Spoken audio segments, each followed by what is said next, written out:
So we have been spending, as you may know, this part of the show all week getting you ready for Saturday night's Bills-Ravens game. We have gotten perspective from some Bills reporters, Thurman Thomas himself yesterday. Yeah, but they say you have to know your opponent, and the Bills certainly have a formidable one on the other side of the field this Saturday night. So tonight, let's head to the other sideline and talk about the Ravens. And here to help us do that tonight is Jeff Zrebiec. He covers the Ravens for the Athletic, I should say. I'm sorry. Jeff, thanks so much for being here. Good to get your perspective. Thanks for having me. Yeah, so Jeff, we've got to start with Lamar Jackson. He's been incredible this season, especially the last month and a half. But with the forecast, we have to admit Bills fans have been salivating over hearing this when Jackson asked about playing in the snow. Listen. Zero experience. I never got to play in the snow, except my first time seeing snow in Louisville, but we had a snowball fight, so that's totally different from playing in it. But, yeah, that definitely would be my first time playing football in snow Saturday, if it does. Hopefully it don't. So, do you think that this slows him down, and how have teams been able to slow him down this year? Yeah, Jackson makes no mistake about the fact that he's a South Florida guy, and he likes playing in the warmth, and he doesn't like the cold weather, and he doesn't like the rain.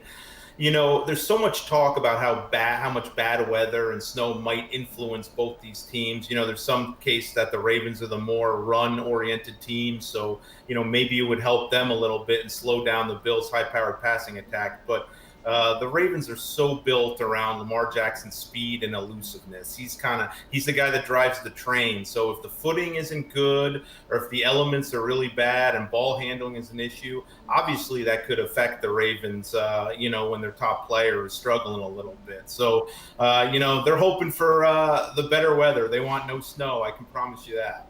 Somebody told me that yesterday when Lamar Jackson made those comments, they actually saw a change in the Vegas odds. A little bit more favoring the Bills. I don't know how true that is, but it's interesting. I'm sure that you've seen the incredible run that Josh Allen has been on lately, second half of the season especially. But the Ravens have one of the best scoring defenses in football. So how do you see the matchup going on that side of the ball on Saturday night? Josh Allen versus that Ravens defense.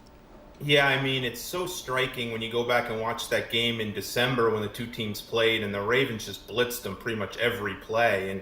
And Josh Allen just looked overwhelmed. And to see where he is now and to see the improvements he's made, particularly against the blitz, and I know his own personal improvements aren't the only thing they've gotten better at, but it's striking. So that's going to be the thing for the Ravens. They blitz. They love to blitz. They blitz more than any other team in the National Football League. They've done it 3 straight years where they've led the league in blitzing, and they're going to be true to themselves. So they're going to bring pressure. Now, they may not bring it as much, knowing how much Josh Allen has been effective against the blitz and pressures.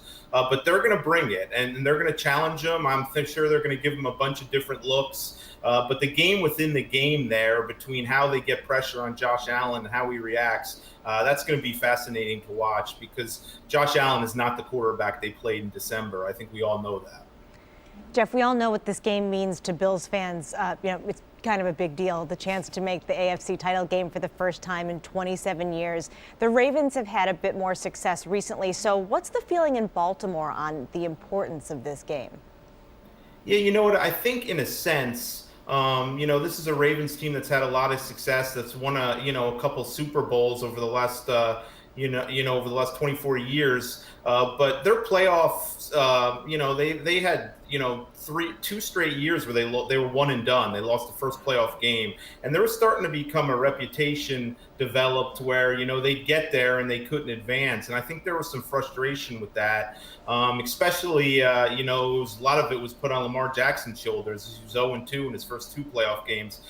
So I think the win over Tennessee kind of unburdens them a little bit from the pressure. But at the beginning of the season, this Ravens team was looked at as a potential Super Bowl. I think Chiefs were the favorite, but the Ravens were right there behind them. So, the goal this year was to go and play in the AFC Championship game and perhaps get a shot at the Super Bowl. I think that's what the expectations, that's where the expectations lie. And obviously they have a very, very good Bills team standing in their way. But this is a team that has kind of come alive a little bit after they looked like that mid-season or around early in December, they were 6-5. They looked like they weren't going to the playoffs. So I think people are feeling much better about this team, but I don't think there's going to be any moral victories at this point. I think people have expectations that they're going to make a little run here. Yeah, no doubt. Jeff Zrebiec covers the Ravens for The Athletic in Baltimore. Jeff, great to have your insight. Thanks a lot. Have a good night. Thank you, guys. Thank you, Jeff. And tune in tomorrow night. Adam and the Buffalo News crew break down the game during a special edition of Sports Talk Live at 7:30. And then we have you covered leading up to the game on Saturday night, starting with Countdown to Kickoff. That's a special at 7 o'clock, then Football Night in America, and the game at around 8:15. So don't miss it right here on Channel 2. And thanks, everybody, for watching tonight. Keep texting us those questions and comments. We'll get to them, we promise. 716-849-2200. Stay right there. Channel 2 News at 6 is up after a quick break.